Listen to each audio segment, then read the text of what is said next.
Welcome to MCN. I'm here today to talk about superbikes, my favourite subject. Now, we've just made a video, it's the summer of 2022, which you may have seen. If you have, thanks for watching. If you haven't, check it out. And it's testing the three exotic superbikes from Ducati, Aprilia and BMW, and the Ducati Panigale V4 SP2 Now, we didn't include any other superbikes in that video, and there's a good reason why. And it's because we have ridden them all in the past and they haven't really changed much. So we know exactly where they figure in the whole scheme of things. So what I've decided to do today is reel off all the superbikes you can buy right now. And I'm very lucky enough that I've ridden them all. And I can tell you where I think they fit into the world.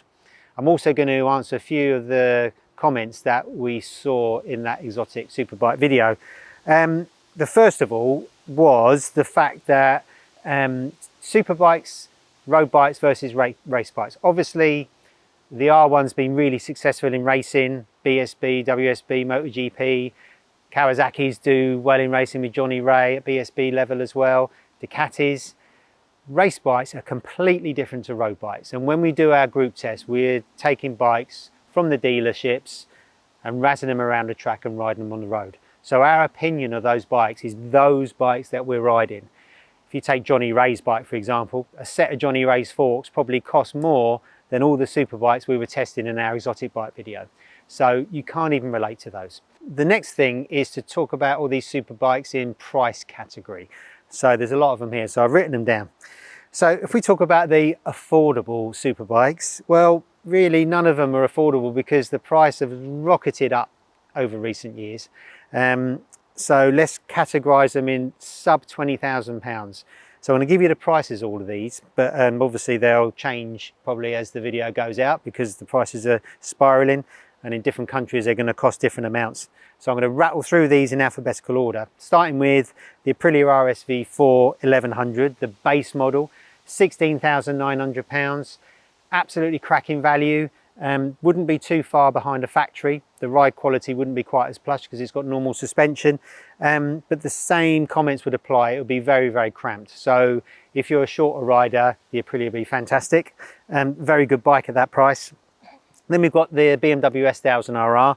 For under 20 grand, you can have the base model with no bells and whistles, or the Sport, which has got a few more bits. The base model 16,280, the Sport 17,450. Really, that's one of the best all-round superbikes, best value superbikes you can buy, really. It's got everything you need. Fantastic on the track, really, really good on the roads. Got some creature comforts like cruise control and heated grips. Fantastic dash. That would be one of my picks of that price category. Honda Fireblade CBR1000RR. This is basically the same as the SP, but it's got slightly lower spec, normal suspension, slightly lower spec brakes, no quick shifter. That's knocking on the door of 20 grand, £19,999. If you're going to spend that much money, you may as well get an SP. The new generation Fireblades are very extreme, very tall geared, very cramped. It would kind of be towards the bottom end of this category if we were to test them all back to back. Kawasaki ZX-10R, the cheapest of all the superbikes, £16,569. You can also get a performance version for £17,569. That's been revised in 2021. We know it's a World Superbike winner, but as a road bike, it's really cramped, really peaky, terrible brakes. That would be near the back. But it wouldn't take much to modify that to make it a really good track bike and road bike. GSX-R1000R. Suzuki are only listing the Phantom model, which is a black one with gold wheels, the fancy exhaust pipe. Looks really good. £17,499. That used to be really cheap. The base model, which they don't do anymore, they only do the R, used to be about 13 grand when it came out in 2017. That is a really, really good road bike. If you weren't going to do many track days, I'd recommend the Suzuki alongside the BMW as being an absolutely brilliant road bike. Then for 18,200, you got the Yamaha R1. Obviously the R1's fantastic. If I was going to buy a track day bike, it would be the R1. But I would modify the brakes because the brakes are awful, like all Yamaha sports bikes. £18,200, as I say, used to be one of the cheaper bikes. That's rocketed up in value. You can also have an £18,700 version, which is a World GP 60th anniversary model. but it's very, very uncomfortable on the road, and that will kind of be in the mid pack really of this category. So moving on to more expensive superbikes, the £20,000 plus bracket. For 23 grand, you've got the factory version of the RSV4. You've seen how that fared in our exotic bike video. It wasn't as good as the M1000RR or the Panigale V4 SP2, but it held its head up high. It was in that category really within the exotica because it does feel exotic. It's got a fantastic V4 engine. It's got all the bells and whistles. It's a great bike if you're the right size for it.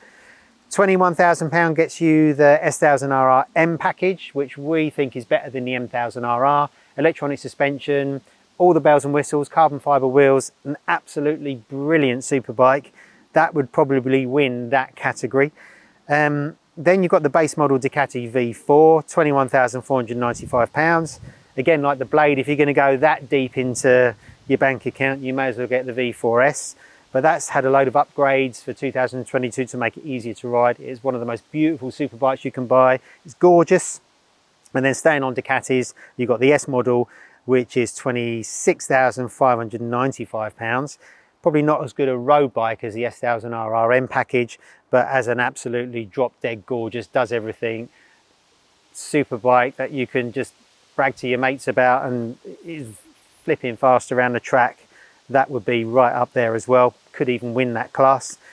Honda Fireblade CBR1000RR SP, £23,499, or another 500 quid if you're going to go for the 30th anniversary model.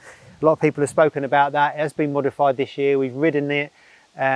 It's got longer gearing, shorter gearing actually, to make the first gear not so long, make it more usable on the road, but it's still very tall geared. The reason it wasn't with the Exotica is because even though it's a fantastic bike, it's got things like rubber brake lines, which, you know, for that price you shouldn't really have. Still very cramped, still very peaky. That would be down the bottom of this class, to be honest, even though it's a great bike. And in the UK, it's won a lot of races, BSB and on the roads. Then we've got the Kawasaki ZX-10RR. They're very rare beasts, but they're basically just been made to go racing.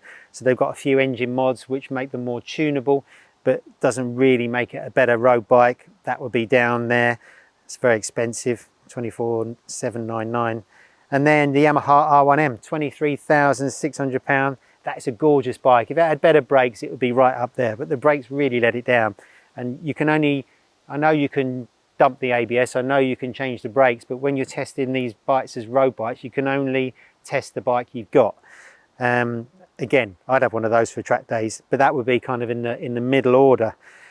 And then we've got the Exotica, as we know. We've got the £30,640 BMW M1000RR, which finished second in our exotic test. There's a 50 years M version, that green one, which has got all the accessories on as standard, £35,200. That makes it the most expensive of all the superbikes. And then there's the Ducati, £34,295 V4 SP2 Panigale. That won the test. That's kind of the ultimate superbike, really.